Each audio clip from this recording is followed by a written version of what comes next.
अस्सलाम वालेकुम, मैं हूं हस्साम रहमान और आप देख रहे हैं विजिबल साइंस। आज का हमारा टॉपिक ऑफ डिस्कशन है प्लाज्मा मेम्ब्रेन।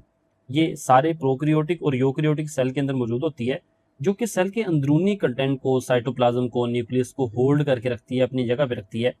इसके स्ट्रक्चर की बात करें तो हम फ्लूइड मोज़िक मॉडल डिस्कस करेंगे, जिसको सेंगर एंड गेर्थ निकोलसन ने 1972 में पेश किया। अब फ्लूइड मोज़िक मॉडल के मुताबिक बेसिक फाउंडेशन जो सीन है वो है lipid bilayer made up of phospholipids. यहाँ पे देखें जो सेल मेम्ब्रेन है वो लिपिड बाइलेयर पर मुश्तमिल है। ये गौर करें, आपको पिंक कलर का एक हेड और दो येलो टेल, ये एक लिपिड का मालिक्यूल है। एक लेयर ऊपर है लिपिड के मालिक्यूल की, एक नीचे है जो कि उल्टी लगी हुई है। तो ये दो लेयर है, एक ऊपर वाली लेयर एक नीचे वाली, तो इसे हम कहते हैं लिपिड बाइलेयर। यहाँ पे आपको नजर आ रही है एक ऊपर लिपिड की लेयर एक नीचे। Protein float within the lipid bilayer. इस लिपिड बाइलेयर के अंदर यहाँ पे ब्लू कलर के अंदर आपको प्रोटीन मॉलिक्यूल नजर आ रहे हैं जो फ्लोट कर रहे हैं मुख्तलिफ पोजीशन पे। फॉस्फोलिपिड की बात करें तो have a phosphate group at one and.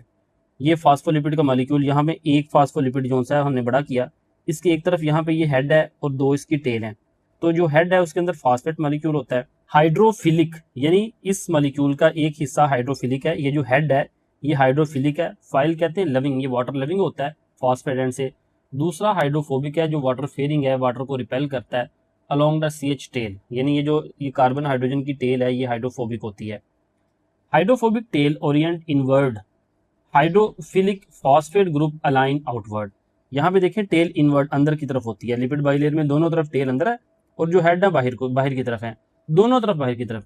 यानी ये बाहर वाला जो हिस्सा आपको नजर आ रहा है ये एक्स्ट्रा सेलुलर फ्लूइड है, लेट्स सपोज अंदर वाला सेल का अंदरूनी हिस्सा है। तो दोनों तरफ फॉस्फेट जो हेड है वो बाहर की तरफ होगा जो कि हाइड्रोफिलिक है। नेक्स्ट हम बात करते हैं जी कोलेस्ट्रॉल। कोलेस्ट्रॉल सिर्फ यूकैरियोट सेल्स के अंदर मौजूद होते हैं, वेज्ड इनटू द फॉस्फोलिपिड बाइलेयर। यहाँ पे आपको देखें ये कोलेस्ट्रॉल मॉलिक्यूल नजर आ रहे हैं, ये सिर्फ यूकैरियोटिक सेल के अंदर वेज के अंदर धंसा हुआ होना। जिस तरह कोई नुकीला सा टुकड़ा वेज होता है ना, किसी चीज के अंदर फंसा होता है, तो ये इसके अंदर फंसे होते हैं। इसका काम क्या है? Maintain membrane fluidity at low temperature. Low temperature पे भी फ्लूइडिटी को, ये फ्लूइडिटी क्या होती है? ये सेल मेम्ब्रेन ना जिस तरह पानी की लहरें इस तरह फ्लो कर रही होती है ना, ऐसे ऐसे तैर रही होती है, तो सेल मेम्ब्रेन भी ऐसे मूव कर रही होती है, उसकी उस हरकत को हम फ्लूइडिटी कहते हैं। लो टेम्परेचर में कहीं ये जो मॉलिक्यूल हैं ये इनमें क्रिस्टल ना बन जाएं, ये ठोस ना शक्ल इख्तियार कर लें, आइस क्रिस्टल ना बन जाएं, उससे बचाव के लिए इनके अंदर ये कोलेस्ट्रॉल होता है जो कि लो टेम्परेचर पर भी फ्लूइडिटी को मेंटेन करता है। नेक्स्ट हम मुख्तलिफ किस्म की मेम्ब्रेन प्रोटीन्स के बारे में देखते हैं जो कि सेल मेम्ब्रेन के अंदर मौजूद होती है। यहाँ पे देखें बाहर एक्स्ट्रा सेलुलर स्पेस है सेल के बाहर और ये अंदर सेल का साइटोसोल है।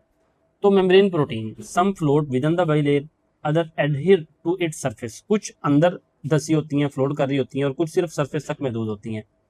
Positioning relates to the cytoskeleton organisation, यानी अंदर जो साइटोस्केलेटन है ना उनकी अरेंजमेंट के मुताबिक इन सेल मेम्ब्रेन की प्रोटीन की पोजीशन होती है। अब हम फंक्शन की बात करें तो सबसे पहला काम है selective transport, act as a channel और एक्टिव ट्रांसपोर्ट मॉलिक्यूल। यहाँ पे देखें ये मॉलिक्यूल्स को गुजरने की इजाज़त देती हैं, बाहर से अंदर और अंदर से बाहर जाने की इजाज़त देती हैं, तो ये ट्रांसपोर्ट प्रोटीन के तौर पे काम करती हैं।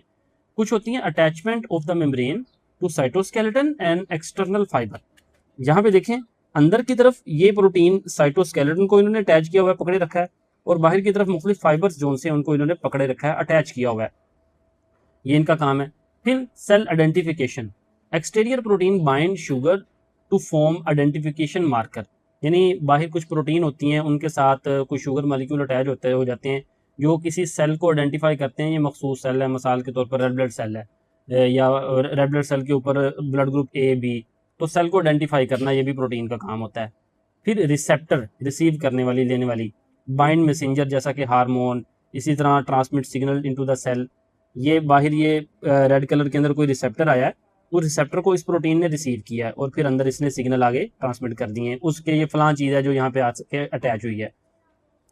कुछ इंजाइमेटिक एक्टिविटी करती हैं यानी कैटालाइज करती हैं reaction related to the plasma membrane, यानी ये एक्स सबस्ट्रेट है, इसको इस प्रोटीन जो कि इंजाइम के तौर पे काम कर रही है इसने इसको प्रोडक्ट वाई के अंदर कन्वर्ट कर दिया। इसी तरह ये कुछ येलो बॉक्सेस की इंफॉर्मेशन है, इसको हम अभी रहने देते हैं। नेक्स्ट बात करते हैं ग्लाइकोकैलिक्स। नेक्स्ट इस डायग्राम में देखें तो इस प्रोटीन मॉलिक्यूल के साथ ये ग्लूकोज मॉलिक्यूल अटैच है, इसे हम कहते हैं ग्लाइकोप्रोटीन। इसी तरह अगर ये ग्लूकोज का मॉलिक्यूल लिपिड लेयर के साथ अटैच हो इसे हम कहेंगे ग्लाइकोलिपिड। तो ये ग्लाइकोप्रोटीन और ग्लाइकोलिपिड, इन दोनों को कलेक्टिवली ग्लाइकोकैलिक्स भी कहते हैं। ये vary between species, individual and cell type, यानी ये जो ग्लाइकोकैलिक्स है ये मुख्तलिफ वेरी करते हैं मुख्तलिफ सेल में। इनका फंक्शन क्या है? As identification marker recognised by the other cell, दूसरे सेल्स को ये रिकॉग्नाइज करते हैं, आइडेंटिफाई करते हैं। नेक्स्ट बात करते हैं फंक्शंस ऑफ प्लाज्मा मेम्ब्रेन।